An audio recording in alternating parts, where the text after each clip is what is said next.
genera otras cosas, porque estaría chévere que organizar un encuentro de editoriales puertorriqueñas. Yo le escuché decir y sugerírselo el de Isla Negra al entrevistador del Instituto de Cultura en los una cosa se llama como cloqueo, una cosa así, y me pareció bien interesante. Comenté para que vieran, viste, que otra persona pensaba que también era importante que se hiciera. Ya empezó el contador. Buenas noches, soy Carlos. Ya me conocen y gracias por soportar mi voz chillona frente a estas voces claras y fuertes del Caribe. Pero bueno, esperamos tener algo que decir con todas estas conversaciones. Estoy con Alejandro Medina, editor de la editorial emergente Sale en Coro, que bueno, está por aparecer en Puerto Rico. Alejandro Medina, bueno, muchos de ustedes ya saben quién es. Yo soy más bien el desconocido, pero para quienes no estén al tanto, pues diré que es un puertorriqueño en México, mientras que yo soy un mexicano en Puerto Rico. Antes de comenzar con la presentación de esta editorial, quisiera hacer una lectura provocativa, porque vamos a hablar de libros, vamos a hablar de publicaciones, no solamente de nosotros como editores. Entonces, para el autor también será interesante escuchar algunas imágenes que ya se hablaban en el siglo XVI, para que vean que las quejas no son nuevas, ni la falta de esperanzas debe de detener al oficio de hacer libros. La primera es de Cervantes. Y Cervantes dice en la introducción a la Galatea, en un textito que se llama Curiosos Lectores. Dice: la ocupación de escribir églogas en tiempo que en general la poesía anda tan desfavorecida, bien recelo que no será tenida por ejercicio probable que no sea necesario dar alguna particular satisfacción a los que, siguiendo el particular disgusto de su inclinación natural, todo lo que es diferente de él estiman por trabajo y tiempo perdido. La segunda cita también es del siglo XVI. El autor se llama Huarte de San Juan. El libro se llama Examen de los Ingenios. Es un poco larga y la voy a leer justo antes de dar paso a algunas preguntas que tengo preparadas para Alejandro. Hace naturaleza unos ingenios tan perfectos que no han menester maestros que los enseñan y les digan cómo filosofar. A estos tales está permitido que escriban libros y a otros no, porque el orden y concierto que se ha de tener para que las ciencias reciban cada día aumento y mayor perfección es de juntar la nueva invención de los que ahora vivimos con lo que los antiguos dejaron escrito en los libros, porque haciéndolo de esta manera, cada uno en su tiempo, vendrán a crecer las artes, y los hombres que están por nacer gozarían de la invención y trabajo de los que primero vivieron. A los demás que carecen de invención, no había de consentir la república que escribiesen libros ni dejárselos imprimir, porque no hacen más que dar círculos en los dichos y sentencias de los autores graves y tornarlos a repetir. A los ingenios inventivos llaman en lengua toscana caprichosos, por la semejanza que tienen con la cabra en el andar y parecer.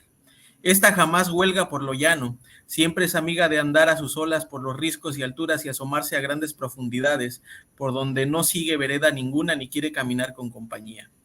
Tal propiedad como esta se halla en el ánima racional, cuando tiene un cerebro bien organizado y templado. Jamás huelga en ninguna contemplación, todo es andar inquieta, buscando cosas nuevas que saber y entender. Y por el contrario, hay hombres que jamás salen de una contemplación, ni piensan que hay en el mundo más que descubrir. Estos tienen propiedad de la oveja, la cual nunca sale de las pisadas del manso, ni se atreve a caminar por lugares desiertos y sin carril, sino por veredas muy holladas y que alguno vaya adelante. Diferencias de ingenios muy ordinarias entre los hombres de letras. Unos hay que son remontados y fuera de la común opinión juzgan y tratan las cosas por diferente manera. Son libres en dar su parecer y no siguen a nadie. Otros hay recogidos, humildes y muy sosegados, desconfiados de sí y rendidos al parecer de un autor grave a quien siguen, cuyos dichos y sentencias tienen por ciencias y demostración, y lo que discrepa de aquí juzgan por vanidad y mentira. Juntas estas dos diferencias de ingenios son de mucho provecho, porque así como a gran manada de ovejas suelen los pastores echar una docena de cabras que las levanten y las lleven con paso apresurado a gozar de nuevos pasos y que no estén hollados, de la misma manera conviene que haya en las letras humanas algunos ingenios caprichosos que descubran a los entendimientos oviles nuevos secretos de naturaleza y les den contemplaciones nunca oídas en que ejercitarse, porque de esta manera van creciendo las artes y los hombres saben más cada día. Hasta allí la cita. La he terminado de leer en primer lugar porque sé que ninguno de los oyentes aquí quiere ser una oveja, todos queremos ser cabras. Lamentablemente eso no es posible. Sin embargo, bueno, Alejandro Medina es un autor, un poeta, un artesano que se ha dispuesto a abrir camino, ¿no? Ahora terminaste ahora la maestría en diseño editorial en México. Regresas para refundar tu propuesta editorial, que era, me dijiste que era Mesa Editorial, ¿cómo se llamaba? Sí, se llamaba originalmente Mesa Editorial, y era pues más bien de carácter artesanal. Y ahora, bueno, es Salencoro. ¿A qué te remite Salencoro? Yo tengo mi impresión, pero no quiero adelantarte. Ya, pues mira, Salencoro comenzó como con una especie de anagrama en un verso de un poema que escribí en el 2021, me parece, si no recuerdo mal, y que integra un libro inédito que es Casa Ideario, y, y dice una cosa así como, y Corozal como un coro de sal se transfigura. Pues esa idea de la transfiguración de mi lugar de nacimiento, de crianza en el campo en Corozal, pues la quise rescatar, ¿no? Y el nombre también remite a un salir en coro también, por la cuestión de que la cultura puertorriqueña es bien polifónica, y que tiene mucho que ver también con las mezclas culturales que se manifiestan en el Caribe, ¿no? Y que nos definen como caribeños en propiedad, como culturas de contacto. Entonces, la alusión a lo salobre también, pues remite a la cuestión marina, ¿no? El tránsito, a las permutaciones, ¿no? Que se dan pues, en las corrientes, ¿no? En el agua. Y la cuestión del salitre y la sal, que son cosas mineralógicas, ¿no? Que remiten a la geografía también. Es como cierta idea de autoctonía, ¿no? En algún sentido. Y yo quería rescatar eso para que fuese el nombre del proyecto editorial, porque siempre fue de esa manera que lo pensé, ¿no? Cuando fundé Mesa Editorial en el 2012, que fue en función de un grupo de amigos que ya teníamos el interés de comenzar a publicar las cosas que escribíamos, ¿no? A raíz de esa necesidad que veía, ¿no? De viabilizar la posibilidad de publicar obras de escritores que yo estaba conociendo, que nos estábamos conociendo, pues asumí el reto de la cuestión editorial, porque siempre me gustó el trabajo manual y porque había un semestre antes, si no recuerdo mal, en la Universidad de Puerto Rico había tomado un curso de libro artístico y después un taller de encuadernación artesanal que impartió Nicole Delgado en el 2012. De pronto pues asumí que era posible publicar lo que estábamos haciendo con un gesto súper simple de difundirlo, ¿no? Como tal. Me parece, si no recuerdo mal también, que habíamos organizado unos recitales, un recital o dos antes de la apuesta editorial como tal, y eso también pues propició que se pudiese pues, generar una publicación o algo.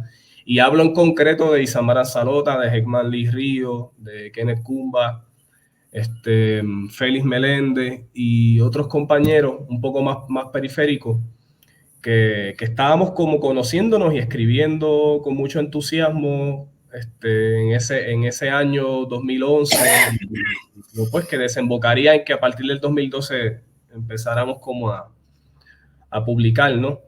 Y ese es como el origen como tal. Y ya después a partir del 2013, que comencé a trabajar solamente con Isamar Anzalota, entre los dos, empezaba ya a identificar ciertas limitaciones con respecto a lo que se hacía, ¿no? En términos de infraestructura también de producción de estas publicaciones, que primero fueron 2 revistas, de 2 números de una revista que se llamaba Parelios, que fue idea de Kenneth Kumba y que cristalicé junto con él el formato, ¿no? Y después los otros compas nos ayudaban a hacerlo, a producirla. Pues empecé a notar que tenía limitaciones en términos concretos de tecnologías y estas cosas, ¿no? Y empecé a diseñar y a maquetar los libros utilizando Microsoft Word, que era lo único que tenía a la mano y que era gratuito, ¿no? Y para esos mismos años también conocí a José Ramón Meléndez, que es un poeta nuestro de la generación de los años 70 y que fundó en el 75 una editorial que es como se llama, y sabía ya también por su experiencia de vida encuadernar y eso, que hacía también sus propios libros, ¿no? Y a través de esas como mentorías irregulares con las conversas con Che, fui aprendiendo estas cuestiones de imposición, por ejemplo, de texto en espacio de página, y de cómo esa imposición en espacio de página conforma cuadernillos, ¿no? Que conforman a su vez los libros, ¿no? Etcétera. Pues empecé a hacer las dos cosas. Diseñaba algunas cositas en Word, y digo diseñar para referirme a escoger tipografía y vaciar texto, ¿no? Ahí en caja de texto.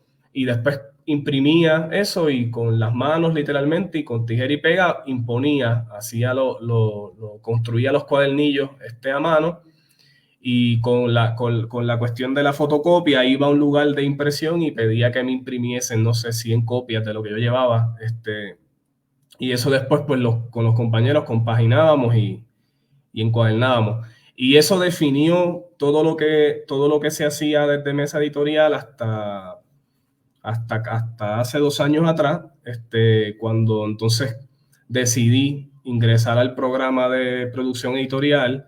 Se llamaba originalmente diseño editorial, pero cambió no sé en qué momento a producción editorial en la Universidad Autónoma del Estado de Morelos, que es donde estoy actualmente. Y ahí entonces entré a otra dimensión, ¿no? De lo que implican las publicaciones, el trabajo editorial, y en ese sentido.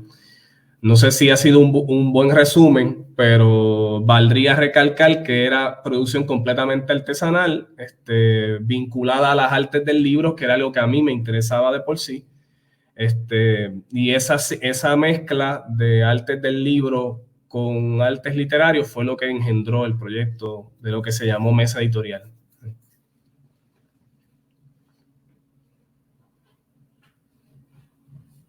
Tienes el micrófono apagado, Carlos. Que antes de continuar, quiero hacer alusión a un cuento que se llama Los agujeritos. La autora es Claudia Cabrera Espinosa. Es mexicana, yo lo leí por casualidad. Prácticamente casi todo lo que leo o me actualizo de literatura es por edición, pero me parece curioso y lo quiero mencionar, porque en este cuento hay un personaje que se llama Tobías, que se dedica a perforar tarjetas. Y ama el trabajo de perforar tarjetas, lo hacía artesanal, tú sabes que eso era para las computadoras viejas, ¿no? Amaba el trabajo y lo perfeccionó a un grado en el que, bueno, era la persona más eficiente de su empresa, ¿no? Y de pronto aparece una máquina que perfora las tarjetas y él se niega, ¿no? Él se niega y le ofrecen pagarle un curso para aprender a usar la máquina, y él se niega porque él se enamoró de su arte y termina desquiciado, ¿no? Y bueno, ya sabes por dónde voy al mencionar esto, ¿no? toda la trayectoria que me contaste, aprender a hacer libros artesanales, ¿no? Nuestra presentación se llama El libro como medio, ¿no? En estos tiempos de internet, ¿no? Donde estamos haciendo un video, ¿no? El libro era una necesidad antes que, bueno, la única forma en la que podía ocurrir esto era hablándolo, transcribiéndolo y llevándolo por allá, quizá en un periódico, ¿no? Pero bueno, está ocurriendo esto, están ocurriendo las redes sociales, está ocurriendo ahora la inteligencia artificial y nosotros insistimos en hacer nuestros propios libros. Sí, hay que gustarle esto a uno, no es, porque tampoco es fácil en el sentido en el que son muchas cosas las que conforman el trabajo editorial. Yo con el tiempo le fui poniendo nombre y aprendiendo cómo se llamaban esas etapas del proceso editorial, que evidentemente al principio no hacía algunas sin saber qué era lo que estaba como haciendo, ¿entiendes? Como tal. Y el perfeccionamiento fue a partir de la práctica. Igual quedaban siempre turulecos, como decimos nosotros, chuecos y mal pegados, porque uno también va conociendo los medios de producción en la medida en la que está haciendo. O sea, nunca fue como que hubo una escuela en la cual uno ingresó y te enseñaron los tipos de pega que se utilizan para pegar libros, las formas distintas de encuadernar un libro, la pasta dura, pasta blanda, como le dicen acá, que allá decimos carpeta dura, carpeta blanda. Entonces, esa aventura que han asumido mucha gente, es lo que a la larga pues ha ido conformando también lo que se conoce como la industria editorial, ¿no? Que para mí era como completamente desconocida. Y esto que mencionas del libro como medio, ¿no? Pues la motivación principal, por lo menos siempre fue el libro como medio de las artes, ¿no? El libro como un objeto de arte también, que lo sigue siendo a pesar de la irrupción de las tecnologías y de los distintos medios de producción de libros, pero también medios de expresión en general, ¿no? No han podido como colonizar ese aspecto que le corresponde al libro en tanto materialidad. Y por lo menos esa idea del libro también como objeto es algo que siempre me ha interesado, independientemente de los contenidos, ¿no? Y es algo que espero que seguir haciendo porque a mí me gusta genuinamente hacer libros. No es tampoco algo que yo he decidido hacer porque una cosa llevó a la otra, sino porque hay una pasión doble, una por la literatura principalmente, por la historia también, que es algo que me apasiona mucho también la historia como tal, y espero en el futuro poder publicar ensayos historiográficos, historiografía también desde el sello. Pero esta idea del libro como objeto de arte también es algo que pienso que debe de ir de la mano también, y que es algo que precisamente pertenece a la parcela de esto que hacemos, de las editoriales. No sé cómo lo visualizan ustedes desde la criba, ¿no? Me gustaría saberlo también, y para que sea un diálogo de dos casas editoras y no solamente un monólogo, sería interesante cómo tú lo concibes, Carlos, y lo consigue también Nanette. Bueno, yo ahorita le voy a insistir a Nané a ver si quiere hablar. Ya me negó con el dedo y amenazantemente que ni volteé a verla. Este, pues yo coincido en el sentido del arte, ¿no? Yo creo que brevemente el libro tuvo espacios muy jugosos, digo, financieramente en el siglo XX, ¿no? Como libro de coyuntura, ¿no? De pronto, por ejemplo, uno encuentra títulos como surgió alguno que se llamaba como La Bomba P, ¿no? y eso se publicó en tiempos de la Guerra Fría, entonces la gente fue a comprarlo y pues se trataba de un alarmismo de crecimiento poblacional insostenible, ¿no? Y era lo que se creía y finalmente y finalmente estamos viendo que ese libro de coyuntura pues no es vigente, ¿no? Estamos en un periodo de crecimiento, ¿no? O sea, sí, la población va a seguir creciendo, pero bueno, no es el tema, ¿no? El libro de coyuntura ya no es vigente en el sentido de que ese tipo de cosas ahora uno las consulta en internet, ¿no? Y son efímeras. Sí. Está ya una guerra con Ucrania y Rusia y uno va, luego pone Ucrania, Rusia, te enteras y en 10 minutos ya estás discutiendo, ¿no? Y bueno, el libro en cambio exige unos tiempos más lentos, es una lectura más detenida. Yo pienso, sí, como arte, pero también hay una funcionalidad en la forma en la que hacemos libros que sirve a esa pasividad informativa, ¿no? Porque uno no se va a informar en 10 minutos para ir a discutir con el tipo que siempre le ha caído mal, ¿no? En cambio, en los libros, bueno, salía un libro y 2 años después salía otro para responder y había esa paciencia, ¿no? Yo creo que se puede rescatar esa dimensión, no ya la de la información fugaz, rápida, ni tampoco la educativa. Yo pienso que el libro como herramienta educativa, pues nos sirve a nosotros que de pronto ya tenemos intereses más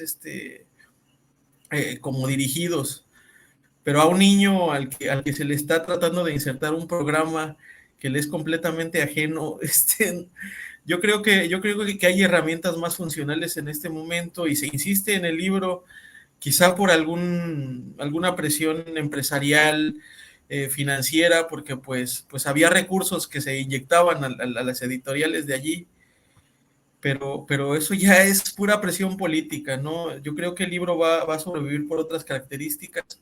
Ya llevamos un cuarto de siglo desde que se pronosticó su desaparición y no desaparece, pero seguimos sin pisar en un suelo firme, ¿no? De definir cómo es que tenemos que hacerlo. Ahora hay un boom de editoriales independientes en todo el mundo que sucede al boom de privatización, no, privatizaciones yo no, es que eran privadas de por sí, de absorciones, ¿no? Por grandes corporaciones, ¿no?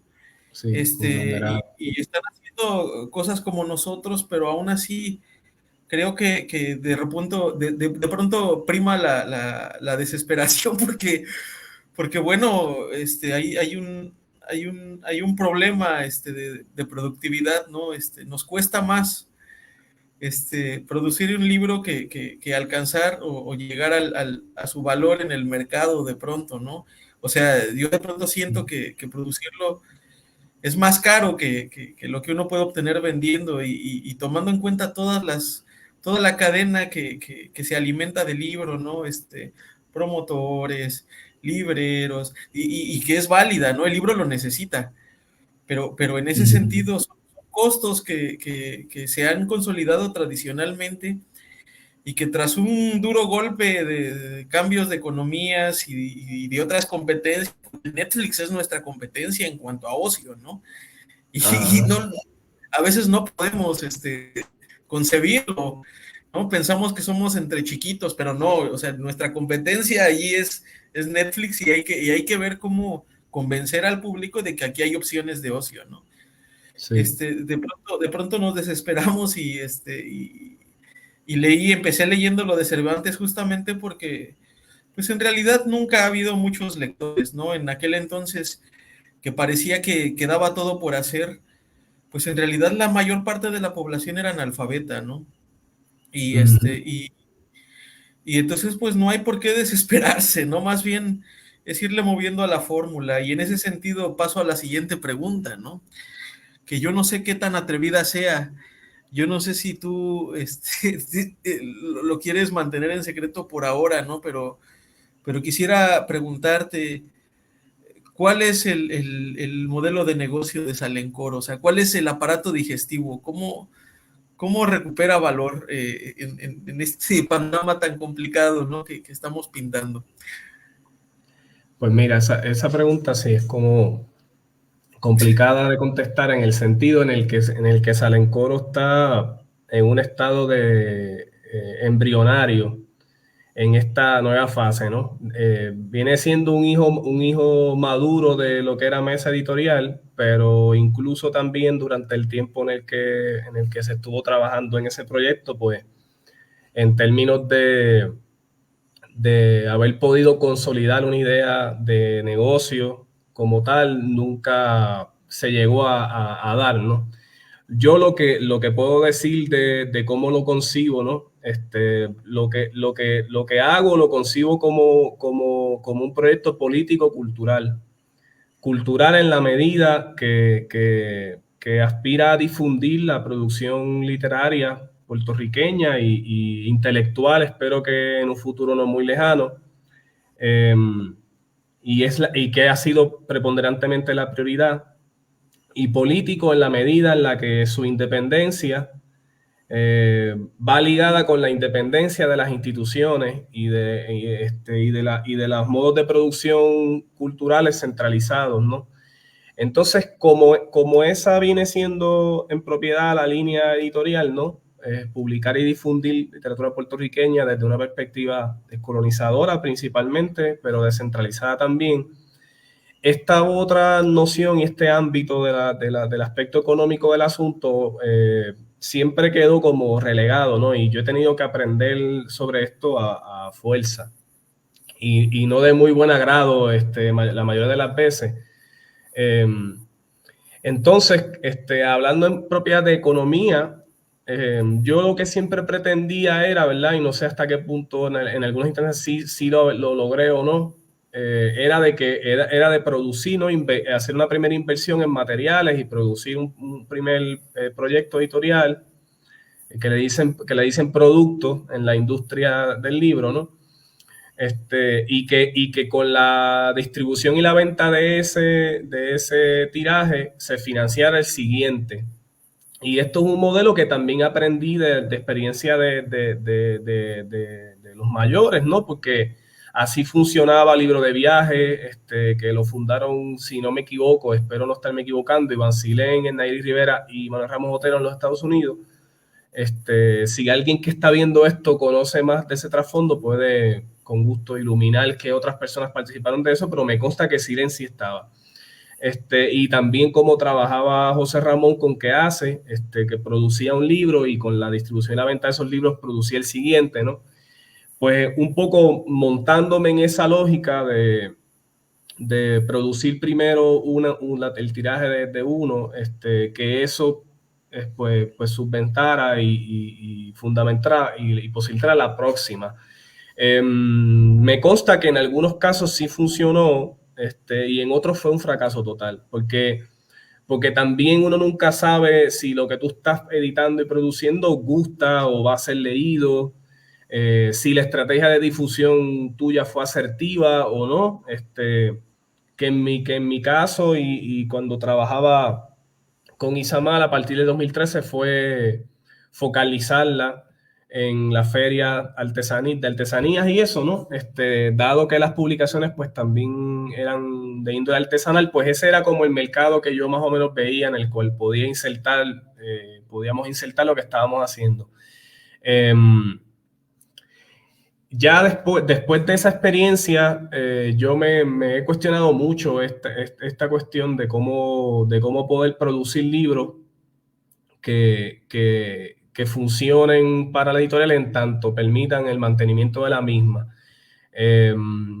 Y que eso también, que ese insumo que venga de vuelta de las ventas de los libros, generen un fondo editorial, porque el interés principal que siempre he tenido es de publicar más gente, no solamente personas allegadas, lo cual está bien, pero me parece que hace falta publicar libros de otros intelectuales y escritores en Puerto Rico, que hace falta que se publique, se difunda lo que se hace en la isla, ojalá que sacarlo hacia afuera también.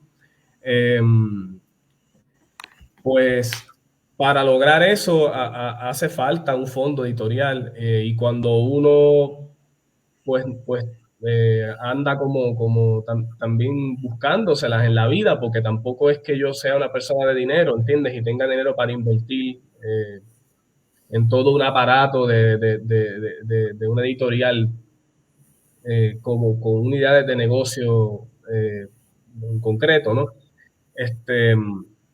Un poco me fui por la tangente en lo que esperaba a que Carlos se conectara, pero no sé si contesté tu pregunta inicial. Yo lamento mucho mis divagaciones a veces, pero creo que divagar es parte también de hacer esto. O sea, yo siento que yo he divagado en un buen sentido con la producción editorial que he hecho hasta el momento.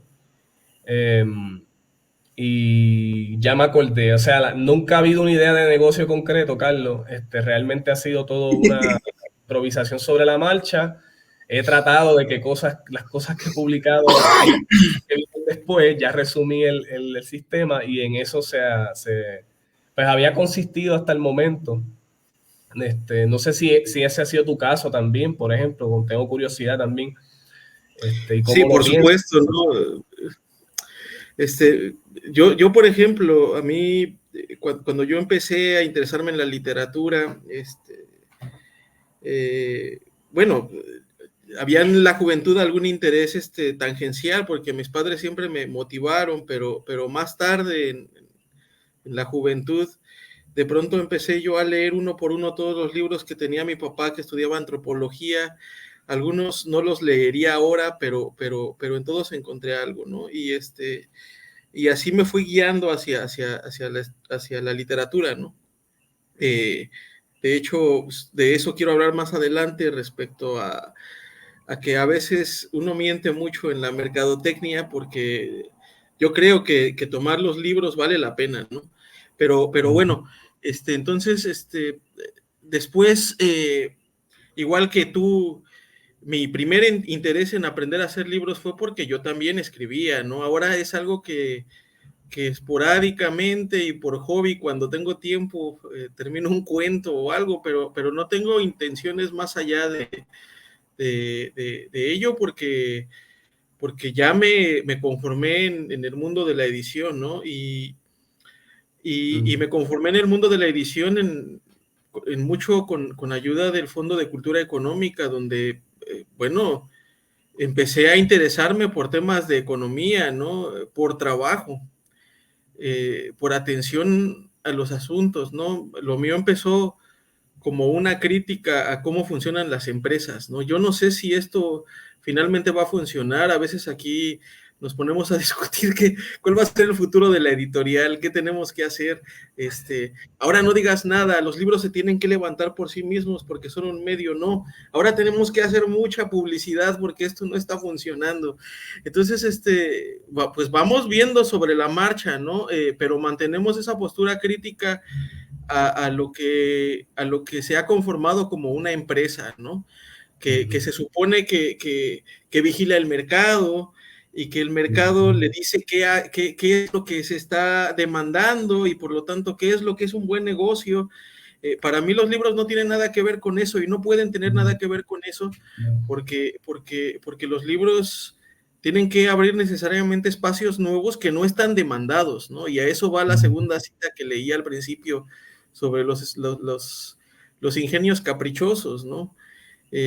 Uno no, o sea, a mí me parece que desde el principio las clasificaciones de intereses que uno encuentra en las bibliotecas o en las librerías atentan contra la idea de la novedad que es el libro por completo, ¿no? Uno va y busca cosas que uno espera ya haber leído antes en otro lado con pequeñas modificaciones.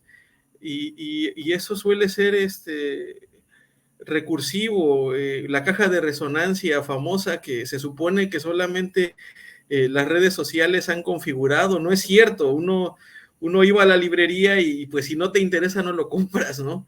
Claro. Y eso es estar atrapado siempre en la misma jaula, ¿no? Para mí los libros tienen que ser esa apertura y ese destanteo, ¿no? En el que uno se encuentra y no puede juzgar frente a lo que está. A mí me parece muy difícil de pronto decir, esto vale la pena, porque quizá en mi lectura lenta del momento, yo estoy apresurándome a juzgar con cosas previas y haya dimensiones desconocidas, ¿no? Que merezcan más atención. Yo trato de ver los libros así, no Fíjate, trato de... eso que dices, ¿no? También tiene que ir de la mano con la existencia de otras propuestas editoriales, porque si bien es cierto, uno publica lo que le gusta también, ¿entiendes? Entonces, esa publicación de lo que a uno le gusta va definiendo una línea editorial. Entonces, por lo tanto, para que haya lo que le llaman ahora, que lo aprendí acá también, bibliodiversidad, hace falta que surjan otras líneas editoriales y que surjan otros proyectos editoriales que vengan a proponer esas otras cosas también útiles que incluso para uno a lo mejor no significan tanto como para otra población, otro tipo de persona, ¿no? Y por lo menos me parece siempre como interesante cómo el trabajo editorial supone también una forma de lectura, ¿no? O sea, quien publica una editorial es un lector también, en algún sentido, en que hay una lectura previa del material que se va a publicar, y en ese sentido la editorial funciona como amplificador de esa lectura previa, ¿no?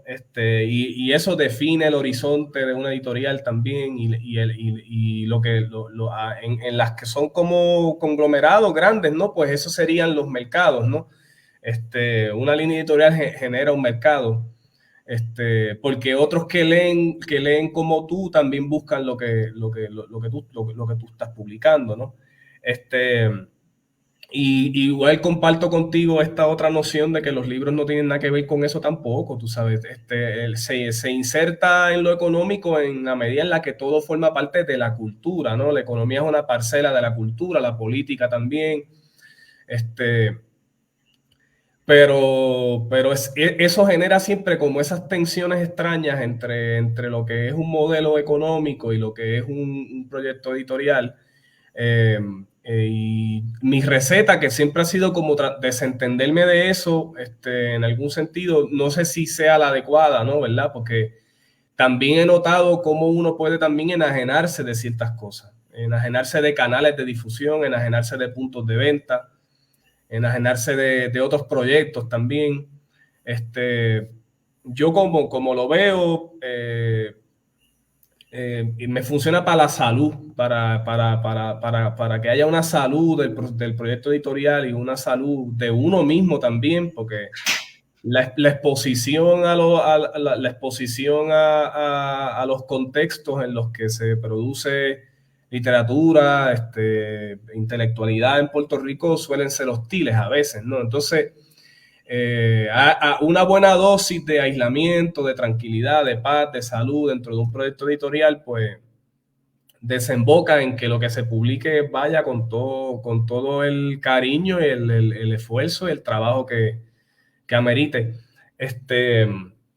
Entonces, siguiendo lo que decías, ¿verdad? De cómo uno debe estar alerta, ¿no? A ese saber que se está publicando algo en particular, pero que eso que se publica no necesariamente sea lo que todo el mundo quiera leer, lo que todo el mundo esté buscando, y que tampoco significa que eso que se publica sea mejor que lo otro que se está haciendo o que lo que no se publicó, sino que entender la producción editorial como una forma de leer, como una forma particular de producir ciertos discursos o echar para adelante ciertos discursos. No debe de ser antagónico con otros proyectos editoriales, ni debe ser visto como algo negativo tampoco, que creo que un poco lo señalaba Carlos,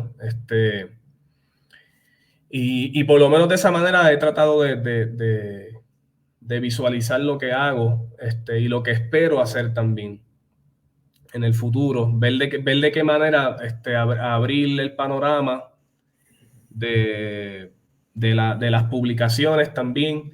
Yo te quería preguntar, Carlos, un poco alando esto, ¿cómo tú concibes este asunto de las colecciones dentro de una propuesta editorial, porque era algo que yo antes no pensaba mucho, guarda relación con lo que decíamos, ¿no? De esta forma de leer de una editorial y de esta forma de amplificar ciertos discursos, ciertas cosas que se hacen que uno le gusta, ciertas lecturas que uno hace como editor. ¿Cómo tú concibes la colección?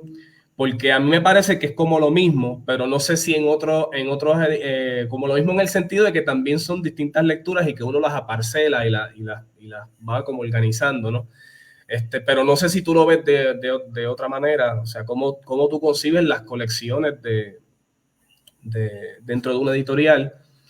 No he podido fijarme bien en los libros que tengo de ustedes porque me vine hace 2 años para acá y no tengo todo el catálogo, pero no sé si ya tienen colecciones o si no existen colecciones.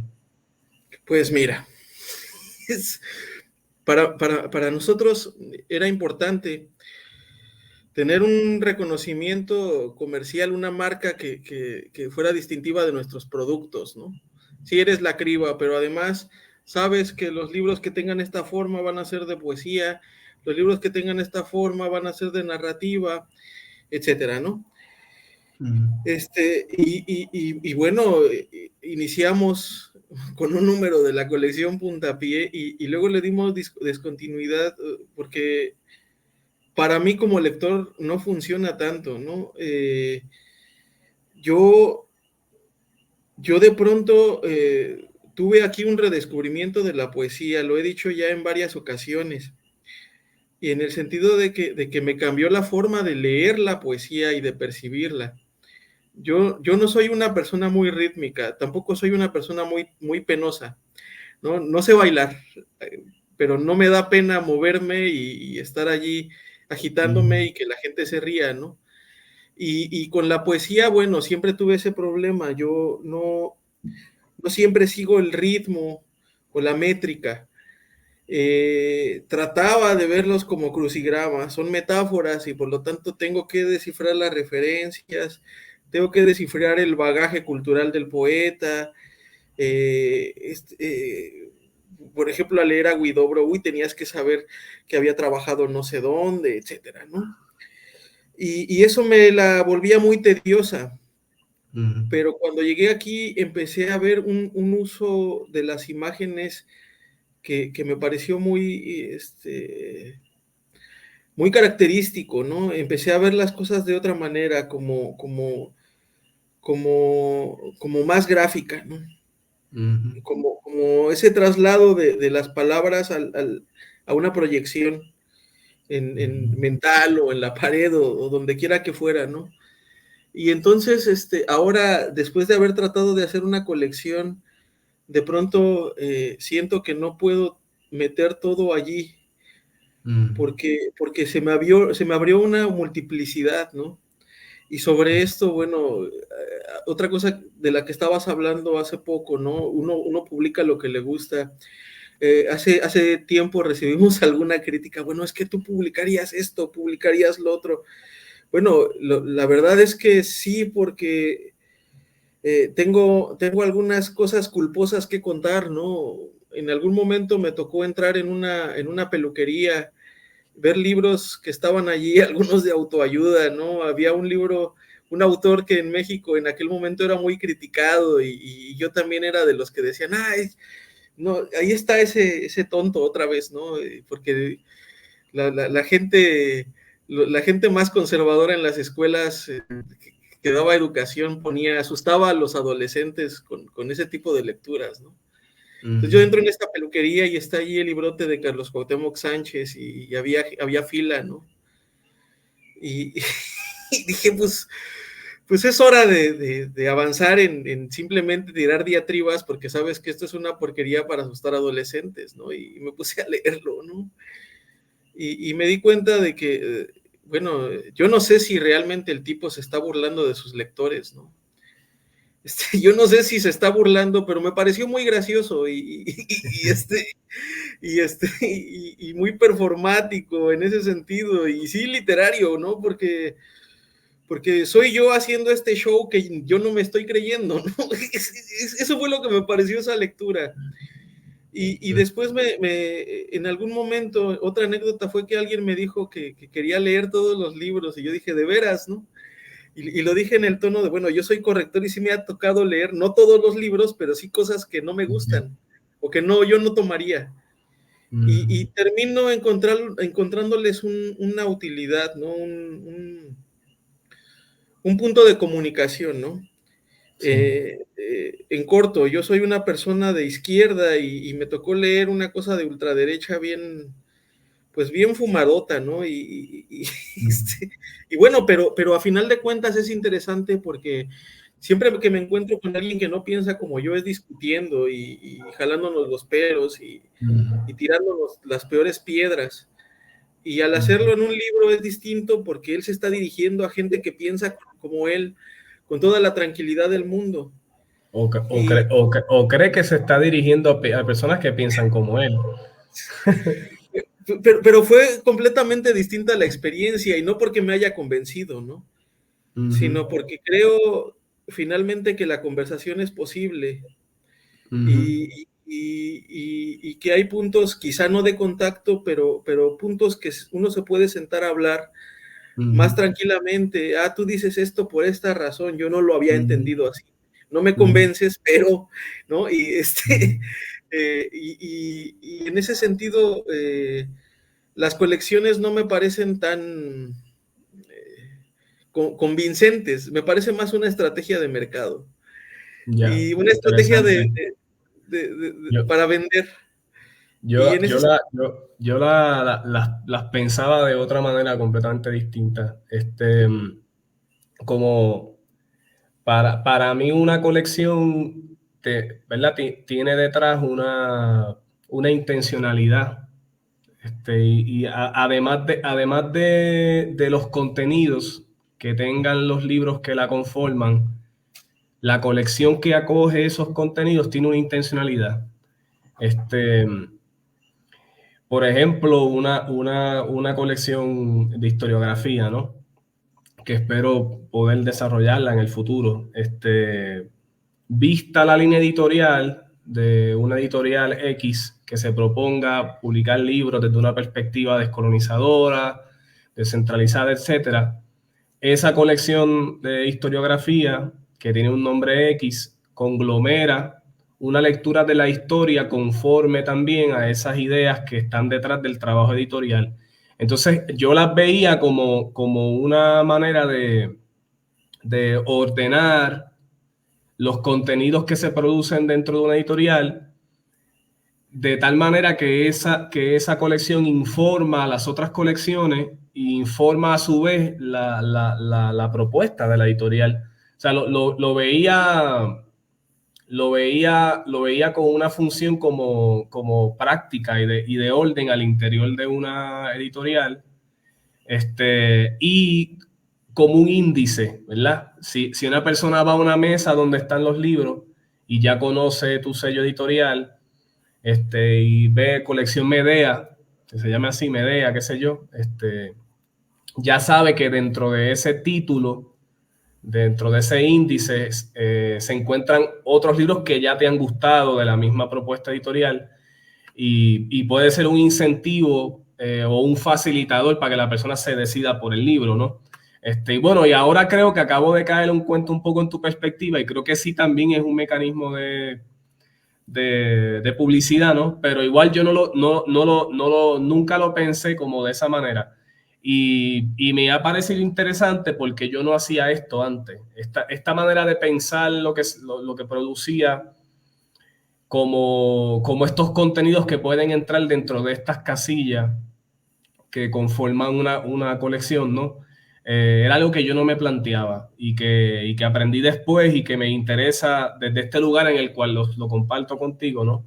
Y por eso también preguntaba, porque me parece que lo que hacen ustedes es algo bien pensado también, y se siente de esa manera y lo dejan saber constantemente, ¿no? Con las notas que publican también en redes, que pueden llegar a ser controversial para algunas personas, pero que son completamente necesarias e importantes. Porque creo que estos diálogos entre editoriales no se suceden muy a menudo en Puerto Rico Y sería una buena estrategia también de romper esos aislamientos y esas enajenaciones que tenemos unos de otros y otras de otras para conformar más proyectos y más cosas como, como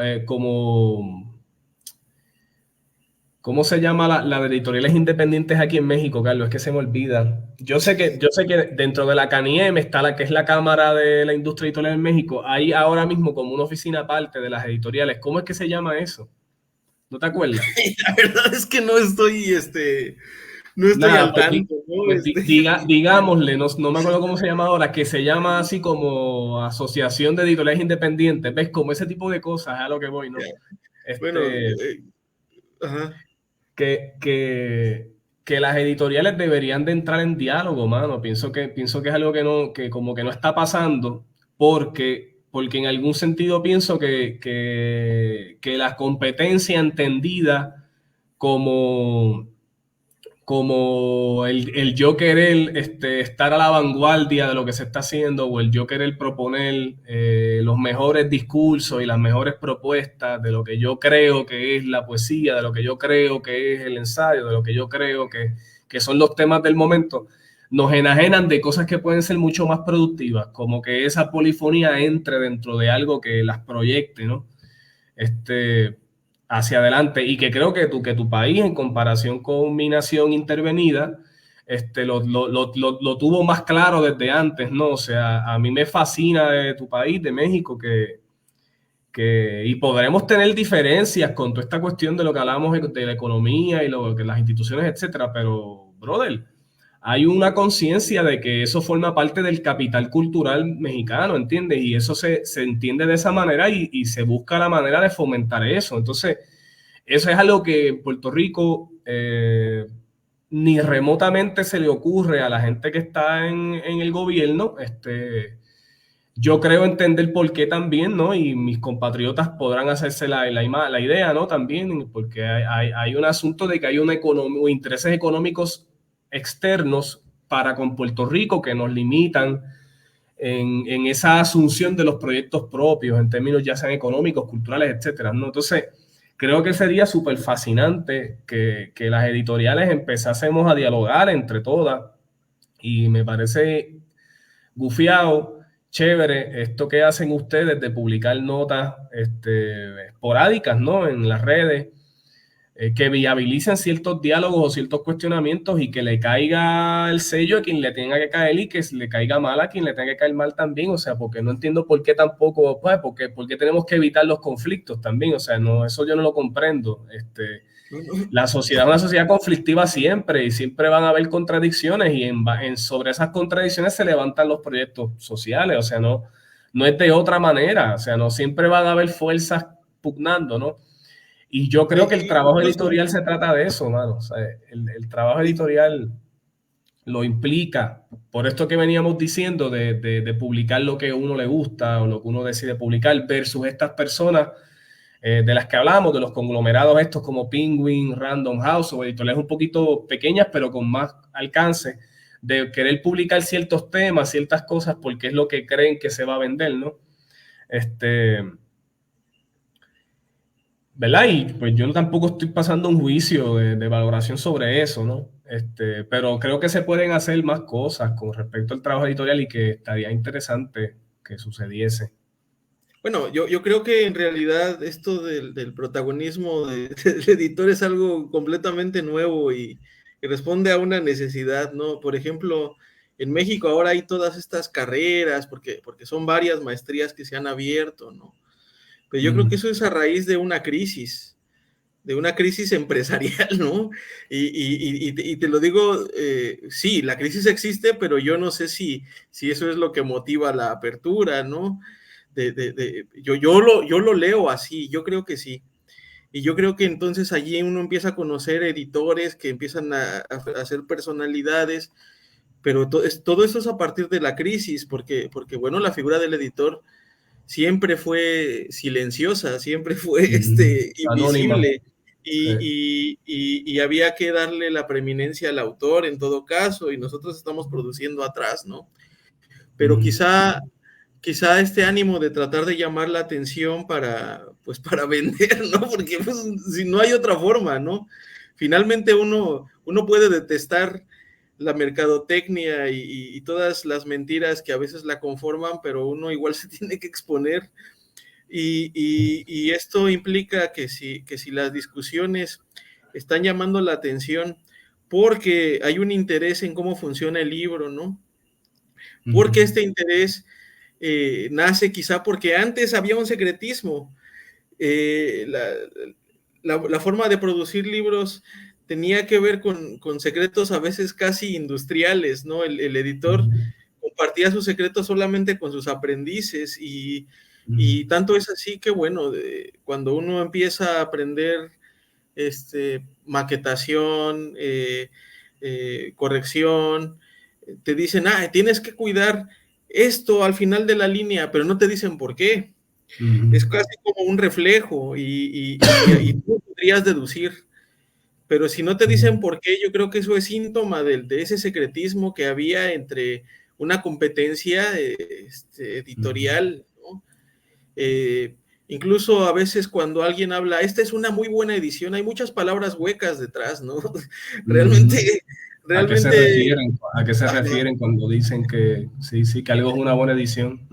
Sí, termina uno rechazando el postureo, toma otra postura, otra pose, ¿no? Finalmente, esas son postureos. Esta edición es bella, eso es un postureo. Y yo llego y digo, no, esta es una edición bella. Y eso es otra postura, ¿no?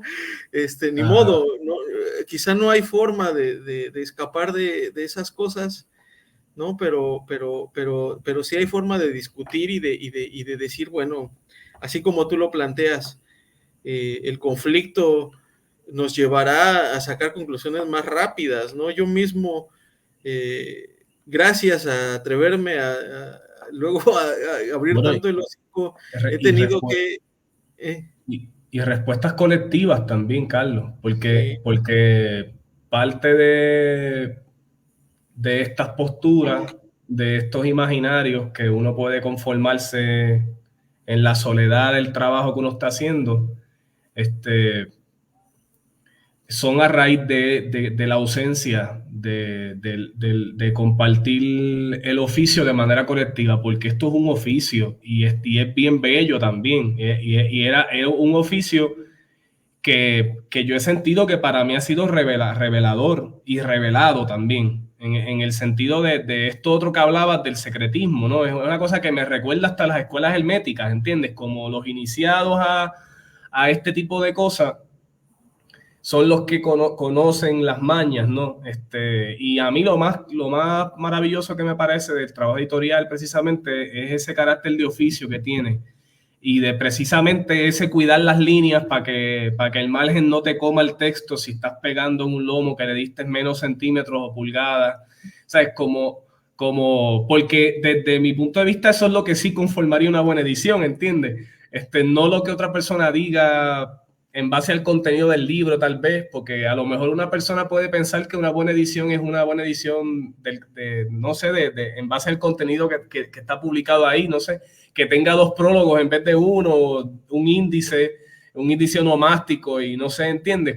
Sí. Para hablar de buenas ediciones, yo me iría más por la línea que diste al principio, ¿no?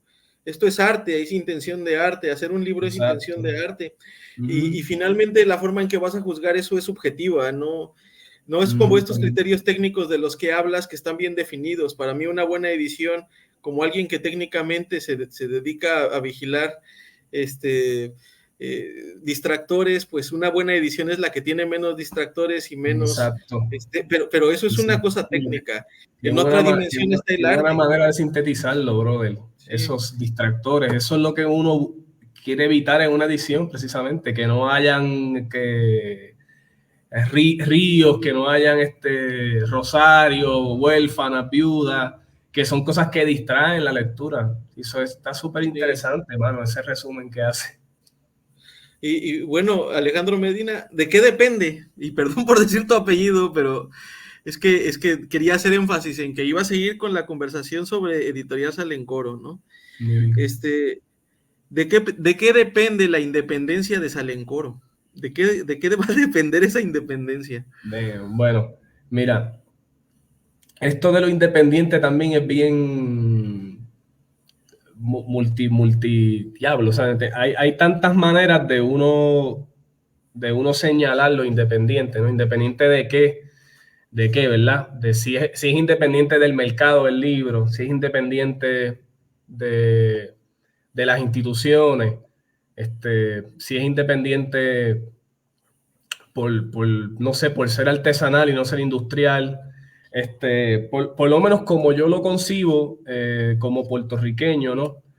Para mí la independencia de Salencoro es una independencia por independentista, en el sentido en el que yo creo que los y las puertorriqueñas tenemos que proponer nuestras propias formas de producción, nuestras propias maneras de vincularnos entre nosotros, nuestras propias instituciones, no vinculadas o no relacionadas con los poderes coloniales en Puerto Rico. O sea, para mí no es lo mismo producir un libro con fondos federales que producir un libro por tus propios cojones, tú sabes. Entonces creo que la independencia de Salencoro se centra mucho en la posibilidad y en la construcción de la independencia para Puerto Rico, porque Puerto Rico necesitará de una industria editorial en la República, dado el caso, o incluso para las transiciones. O sea, hace falta una salud de una industria editorial en Puerto Rico, porque los puertorriqueños necesitamos entendernos en nuestros propios términos, leernos en nuestros propios imaginarios, sean cuales sean estos, dentro de esa polifonía que siempre nos ha caracterizado como naciones caribeñas, porque los caribeños somos diversos desde que llegaron aquí los europeos, porque ya eran distintos grupos étnicos los que conformaban las tribus y las sociedades ancestrales, tú sabes. Y de ahí los demás componentes étnicos, porque decir que llegaron los españoles nada más es un error. Aquí llegaron catalanes, gallegos, andaluces, vascos, que a su vez también, ¿verdad?, se conformaban con otras diversidades internas, ¿no?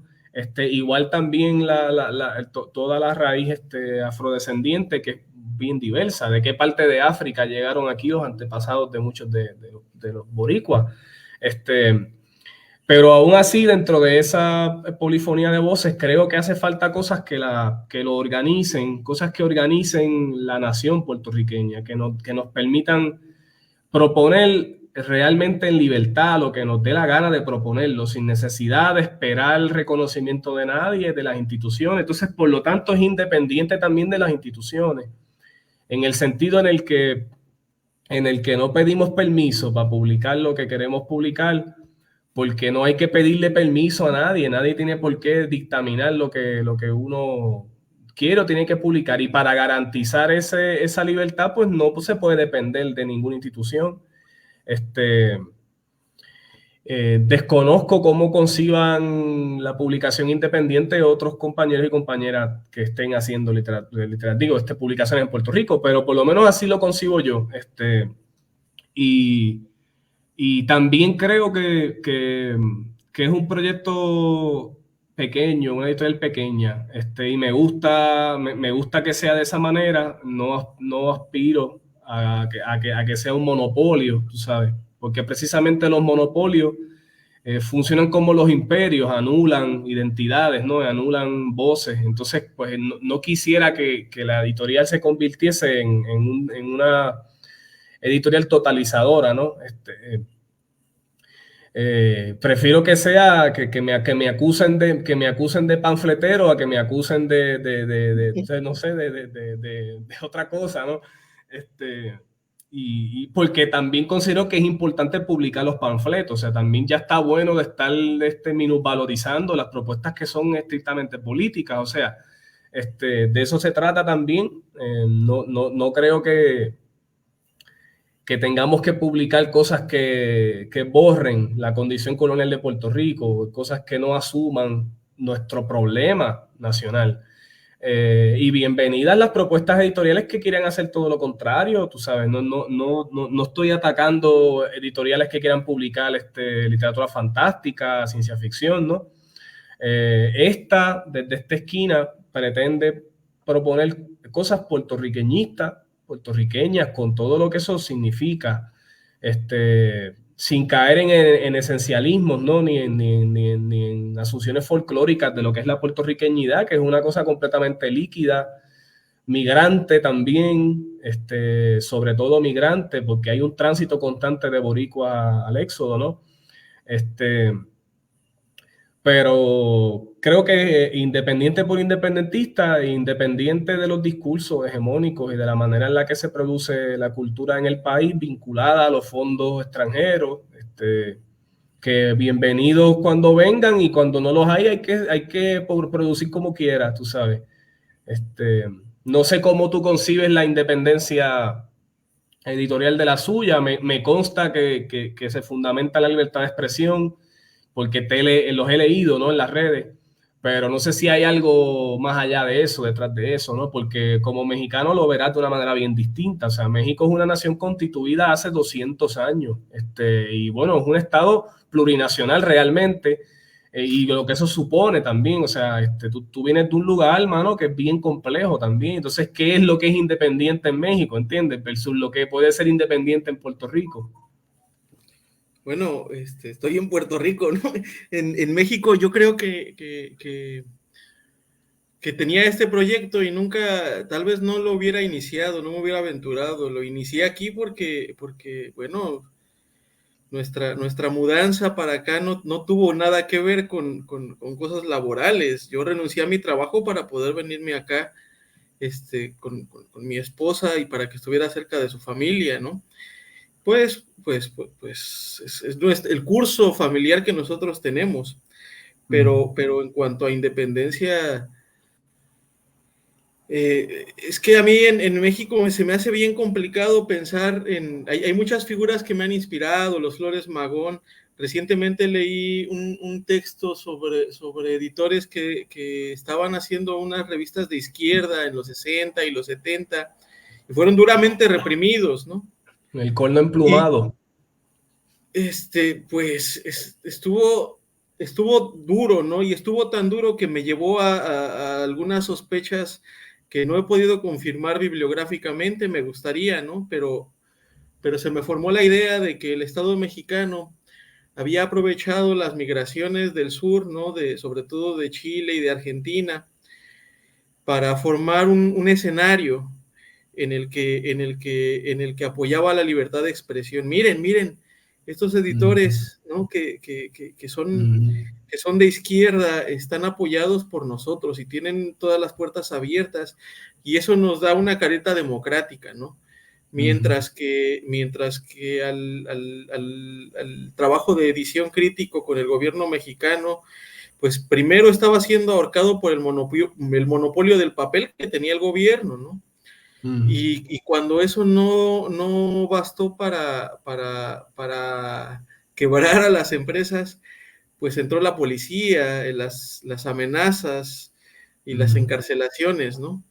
Sí. De manera que se ha configurado una historia ficticia de la edición en México, en donde te dicen, bueno, todas estas migraciones conformaron la tradición que tenemos hoy, ¿no? También la migración española, ¿no? En realidad, México ya tenía una trayectoria, ¿no? Que se cortó y se sustituyó, ¿no? Entonces, bueno, sí aportaron mucho. Los argentinos son muy buenos editores, aprendieron de los italianos. México también en sus inicios aprendió de los italianos, ¿no? Sí, la Guerra Civil Española llevó exiliados que hicieron mucho por el país, ¿no? Y probablemente no sería el país que es sin ellos, pero las aportaciones internas son ovejas negras, ¿no? Flores Magón sigue siendo una oveja negra de la Revolución Mexicana, de modo que no aparece en los libros de historia prácticamente, ¿no? De pronto le dan una moneda, una estación del metro, pero sigue siendo un ente prohibido, ¿no? Sí. Y hay cosas muy desconocidas y extrañas, ¿no? Salvador Novo, hay escuelas primarias que se llaman Salvador Novo, y si leyeran un libro de Salvador Novo, por ejemplo, el libro Cabrón, bueno, yo creo que inmediatamente rayaban el nombre, ¿no? Porque México es un país muy mocho. Para mí la independencia tiene que ver más bien con la sostenibilidad que me permita hacer lo que quiera, ¿no? Si yo tengo que hacer un OnlyFans para promover mis libros, pero eso impulsa a los libros para que tengan una vida propia, pues lo tendré que hacer, ¿no? Si tengo que editar un libro de recetas de cocina para que los otros libros tengan aire, lo voy a hacer. Y para mí eso es la independencia, como un equilibrio en el que el estómago no absorbe todo el propósito de la editorial, ¿no? Pues fíjate, no está alejada por lo menos de mi concepción también, en el sentido en el que por lo menos también yo, siguiendo tu línea, ¿no? También esa independencia depende también del control de los modos de producción, porque la infraestructura de producción de la editorial también es importante, que es algo que creo que también a veces queda relegado como a lo que pasa internamente en un proyecto editorial, y que la gente a veces no está como consciente de ello. O sea, producir un libro tiene unos costos y de materiales, pero también de producción, ¿no? Entonces, en la medida en la que uno se garantice la infraestructura para producir los libros, pues también gana cierta independencia. Y a eso también he aspirado con el tiempo. O sea, no tengo mucha infraestructura, pero con la que logré conseguir hasta el momento, he garantizado ya cierta autonomía también en cuanto a las publicaciones, que siempre fueron artesanales hasta ahora que he aprendido a utilizar las tecnologías de diseño, maquetación, formación. Me gusta más esa palabra que maquetación. Desde que la descubrí la he adoptado. Prefiero hablar de la formación de un libro y no de la maquetación. Porque realmente no, exacto, sí. Esto que dices también de lo que pasó en México, ¿no? Con las represiones también. Yo sí conozco de primera mano porque a mí las revistas literarias me interesa estudiarlas, ¿no? Y yo sé del El Corno Emplumado, que es una revista que fundó Mondragón con Margaret Randall, la norteamericana, en los años 60, que estaban vinculados con toda esta gente de cincuentera y sesentera, con los hippies estos gringos, en la generación Beat, y tan pronto comenzaron a publicar cosas demasiado radicales para el gobierno, en efecto fueron perseguidos. Margaret se tuvo que ir para Cuba, después terminó en Nicaragua, y Mondragón creo que a Estados Unidos primero, y después no sé qué más hizo, ¿no? Que de hecho es de aquí, de Morelos, Sergio Mondragón era de aquí, o no sé si está vivo todavía, pero creo que sí. Entonces, sabes que sí que me consta que pasaron cosas a nivel de entonces producción de ciertos discursos radicales en México que fueron completamente silenciados, y entra en contradicciones con esto otro que dices, ¿no? Como acoger los exiliados chilenos también después cuando sobrevino el golpe de Estado en el 73, por ejemplo. O sea, de pronto presentar el país como un lugar democrático y de libre expresión y un país neutral, pero las posiciones que se asumen internamente no son para nada neutrales, tú sabes. Y eso se parece mucho también a lo que pasó en Puerto Rico, ¿entiendes? O sea, algo de lo que me motiva a mí también a hacer lo que hago es que uno sabe que en Puerto Rico hay ciertos discursos que causan alergia. Inmediatamente uno comienza a ventilarlos, ¿no? Y sobre todo el tema del mismo independentismo. O sea, la gente a veces parte de muchos prejuicios que tienen sobre el independentismo puertorriqueño a partir de lo que se dice de eso en los medios y a partir de lo que se dice eso en los núcleos familiares, pero nadie se toma el tiempo de estudiar la historia del independentismo puertorriqueño. Es que para hacerse una idea real de lo que ha pasado en Puerto Rico con respecto a nuestra lucha por la liberación. Y esa misma lucha por la independencia de Puerto Rico tuvo sus mecanismos y sus mecanismos editoriales de difusión, ¿entiendes? y hubieron revistas de formación política, y hubieron editoriales clandestinas de publicación de folleterías, de difusión de material pro-independentista, ¿no? Y de la mano también con voces y con autoría de la literatura puertorriqueña que al sol de hoy son menos conocidas que otras personas, ¿no? Personas más inofensivas, pues son personas que más se leen, a personas que sean más radicales, ¿no? Tenemos la obra de Juan Antonio Corregel, que no solamente era poeta, sino que era también ideólogo político, y Corregel ayudó a unos impresores de la imprenta, no sé si era una que se llama Romualdo Real. Él logró fundar el sindicato de esa gente que producía libros, y cuando sobraba papel y cosas le avisaban como para que supiera que había papel ahí para publicar algo, y así era que Corregel publicaba muchos de sus libros, que después distribuía la Liga Socialista Puertorriqueña, y que con eso se financiaba la actividad política, ¿no? Entonces, esa otra historia también de la edición en Puerto Rico no es muy conocida, y es edición completamente independiente también. La misma historia de la editorial que hace de José Ramón es algo que a veces no se toma en cuenta cuando se habla de edición en Puerto Rico. Junto con Huracán, fundada, si no me equivoco, en 1975, un año después funda José Ramón que hace, por ejemplo, libro de viaje en la diáspora de Iván Silén, en Nair y esta gente en los Estados Unidos. Y junto con las editoriales institucionales de la Universidad de Puerto Rico, más las que ya existían, que todavía tenían cierta salud en los años 70, porque había un mercado en propiedad y había una comunidad lectora mucho más grande, ¿no? Entonces, ese asunto de volver a poner de relieve libros ya descontinuados, por ejemplo, es algo que yo espero poder retomar, ¿no? Hay autores que me gustan mucho, volviendo a la cuestión de la lectura y de lo que uno quisiera publicar, que son libros que no se consiguen y quisiera volver a publicar, y que me consta que hay juventudes que desconocen la obra de ciertas personas que aportaron muchísimo a las letras del país, y quisiera darle viabilidad a esas publicaciones también. Porque esto que hablábamos bien al principio, de cómo uno empieza a veces queriendo publicar lo que escribe la gente cercana de uno, lo que uno está haciendo, etcétera, pues puede ser el lugar común de los inicios de una editorial, pero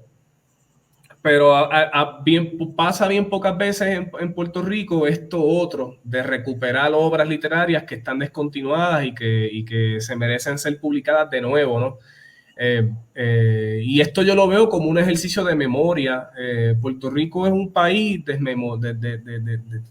mucha desmemoria, de mucho olvido, y creo que una manera de contrarrestar esos olvidos con respecto a lo que nosotros somos como país en términos de un devenir histórico de la nación puertorriqueña es publicar y poner de relieve de nuevo textos que ya no se leen, y que son fundamentales para comprender ciertos momentos históricos y para repasar ciertas propuestas sociales, ¿no? Hablaba yo con un amigo hace poco, y él me planteó la cuestión de que el independentismo a veces había fracasado en cuanto a las propuestas, que no podía ser solamente una dimensión patriótica, ideológica o idealista, ¿no? de lo que esperamos nosotros para una independencia. Y yo le recordé que muchas de las organizaciones independentistas siempre han tenido propuestas de país. El Partido Socialista tenía su programa de gobierno, sus propuestas. El Partido Independiente, el PIB siempre las ha tenido, las tuvo Albizu en su momento también, y las tuvo la Liga Socialista y muchas organizaciones independentistas en Puerto Rico, y otras organizaciones ambientales que no tienen nada que ver con, a lo mejor necesariamente con la lucha independentista directamente, pero que las propuestas estuvieron, y lo que hay que releer eso para reformular cosas hacia el futuro. Yo Hace poco descubrí un periódico que se llama una cosa así como Pa' Afuera, Afuera, y es un periódico de la comunidad LGBT de los años 70. 1975, puertorriqueños están publicando este periódico que se llama Pa' Afuera, no sé qué, y mira a ver si uno sabe de esas cosas, o sea, ni yo sabía de eso, ¿entiendes? Entonces, pienso que hay como que siempre hubo mucha producción editorial en Puerto Rico, independiente e institucional, y que de unas décadas en adelante, de los últimos 30, 40 años, eso se perdió, ¿no? Por las debacles económicas que ha sufrido la economía puertorriqueña.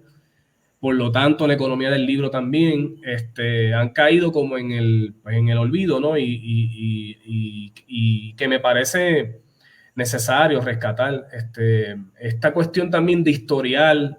El trabajo editorial no se ha profundizado mucho. Yo solamente conozco de una tesis de una señora, que no me acuerdo ahora mismo el nombre, que por lo menos historió parte del trabajo editorial, enfocándolo en Huracán, por ejemplo, pero nadie ha hecho un estudio sistemático de la producción editorial, y el desarrollo de la producción editorial en Puerto Rico, para trazarlo desde bien atrás, ¿entiendes? Para ver yo tengo preguntas sencillas como cuándo llegó la primera imprenta a Puerto Rico, cuándo se estableció el primer taller de impresión en Puerto Rico, quiénes fueron, qué produjeron, ¿entiendes? Entonces, creo que si uno no propone desde una editorial ciertas publicaciones que no tienen que ser necesariamente contemporáneas, no se comienza a generar ese diálogo, esa conversación.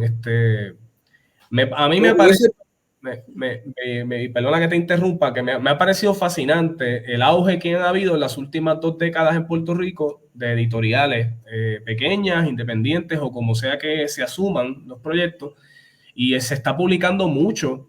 Es verdad que muchas de esas publicaciones se descontinúan inmediatamente porque a veces son tirajes más cortos, etcétera, pero ha habido como un resurgir, no sé si resurgir, sino una continuidad enriquecida con gente que ha llegado nueva, y se está publicando mucho en Puerto Rico, pero se está publicando lo que se está haciendo ahora, ¿no? Y no hay como una mirada hacia atrás, y me parece que eso sería interesante, que las editoriales asumieran como una parcelita de lo que están haciendo, recuperar obras pues, de difícil acceso, para que la gente relea la historia literaria, la historia cultural, la historia social de Puerto Rico. Sería interesante. ¿Qué ibas a decir, Carlos? Bueno, más bien iba a decir otra cosa, pero voy a plantear un último tema, ¿no? Dale. Hablabas de la sostenibilidad a partir de uno crearse sus formas de producir, ¿no? Sin embargo, bueno, también yo he observado que estamos en una etapa, ¿no? En la que se le dio la vuelta de tuerca al asunto, y de pronto parece que vender es más importante que producir, ¿no? En todas las dimensiones, la venta, incluso venta de ideas abstractas, ha tomado el control de todo, ¿no? Tanto es así que, por ejemplo, bueno, durante la convivencia entre China y Estados Unidos, que fue más o menos llevadera durante un tiempo, tenía una relación así: China producía, Estados Unidos vendía, y seguían ricos y felices, ¿no? Esto ha cambiado un poco la forma inconsciente en la que establecemos relaciones en la sociedad, ¿no? Yo, por ejemplo, veo aquí que hay como una escasez de imprenta, pero no es una preocupación mayor porque se está imprimiendo en Colombia, ¿no? Y esa es la dinámica global de producción que se estableció, ¿no? Exportar la producción y dedicarse a vender.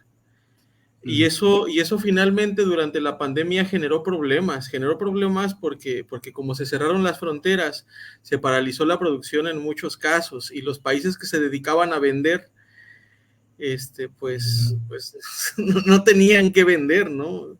Sí. Y eso desató, pues la urgencia de Estados Unidos de producir internamente, de ya no depender de China, porque eso se dio cuenta de que era un problema de seguridad nacional. Sin embargo, ¿cómo cambiamos la conciencia? ¿Cómo, no solamente de las personas en cuanto a poner más énfasis en la producción y producción en los mismos lugares donde te estableces, ¿no? Sino de eso, nosotros mismos que tenemos un énfasis en la producción hacia la venta, ¿no? Yo creo que, por ejemplo, yo no soy muy buen vendedor.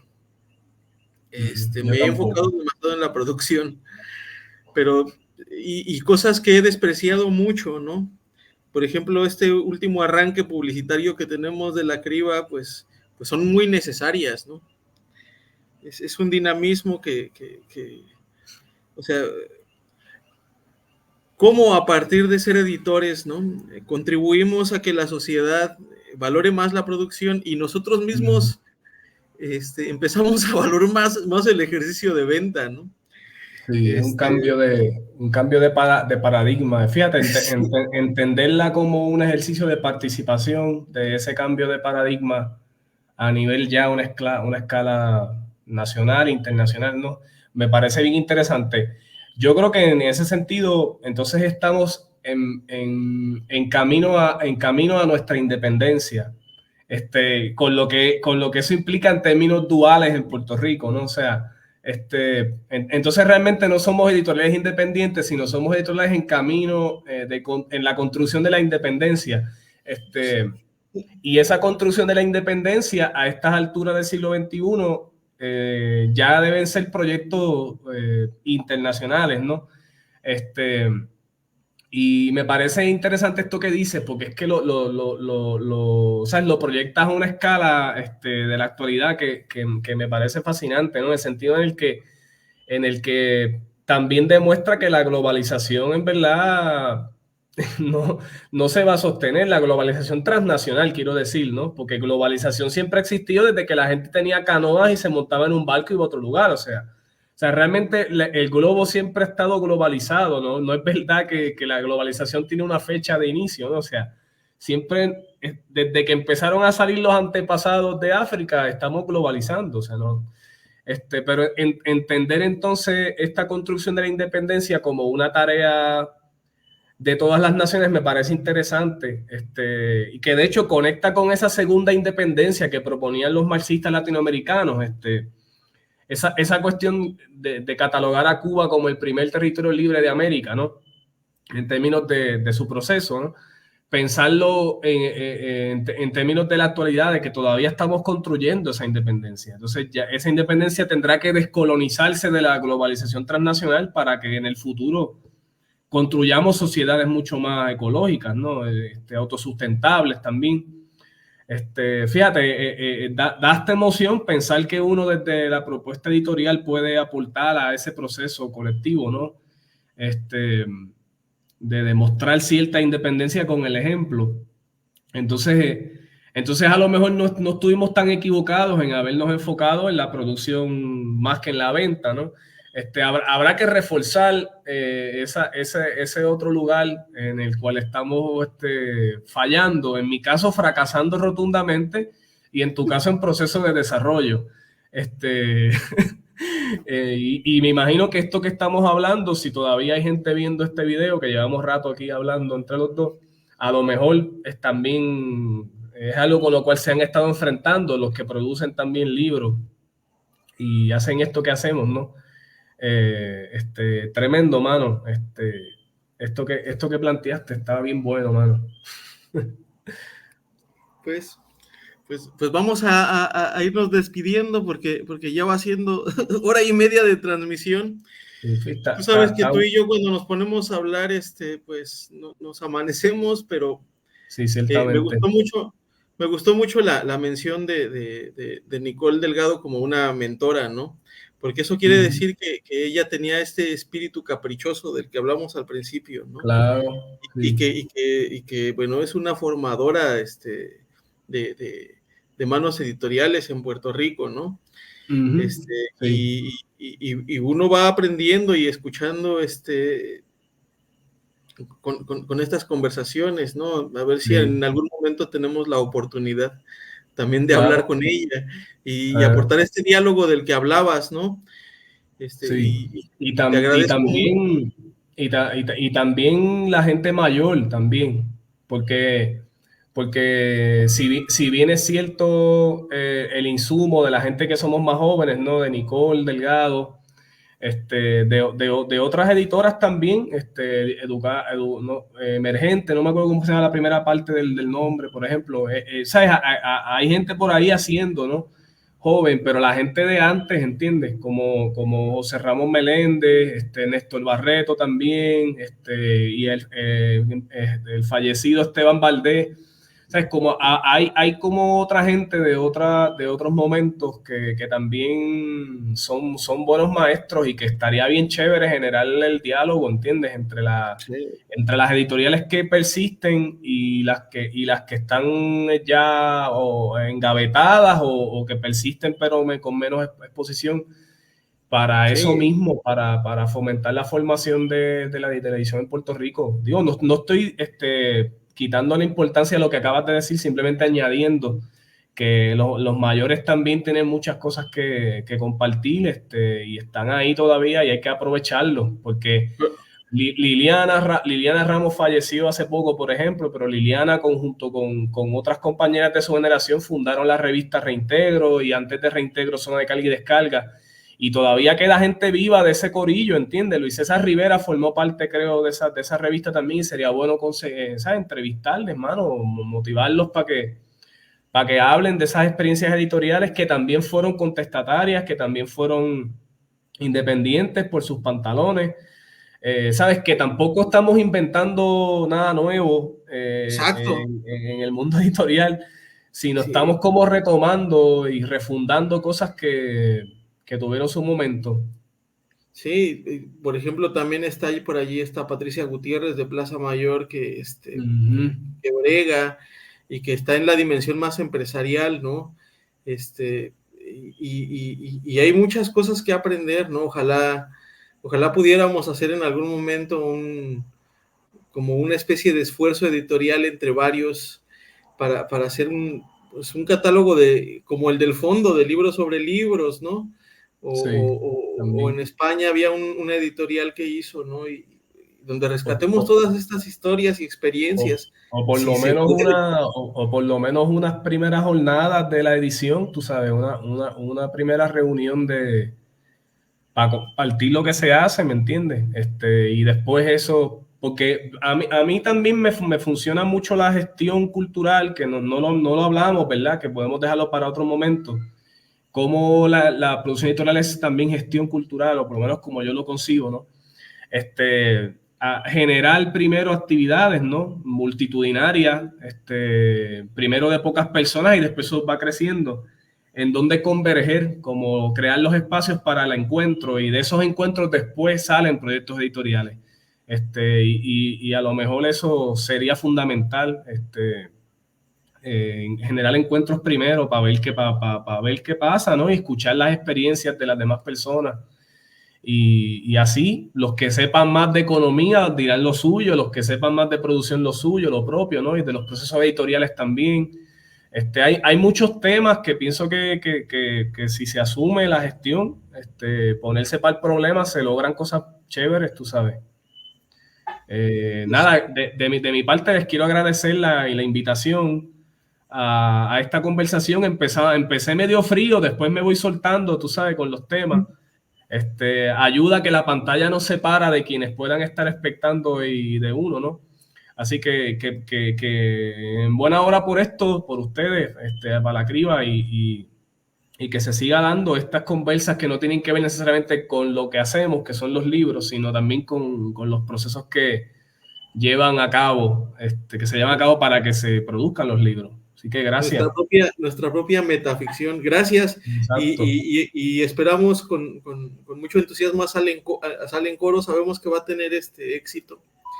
Que así Y pues sea. nada más a que vengas y regreses a Puerto Rico, Alejandro. a producir. Gracias. Roberto Red Carlos nos mandó saludos desde hace rato. Yo no lo había mencionado porque estábamos en la conversación. No sé si aquí no me aparecieron otras preguntas, no sé si las subo en las redes, pero si las subo, comentaremos por allá. Ajá, Muchas gracias. Sí, nos vemos. Gracias. Hasta luego. Chao.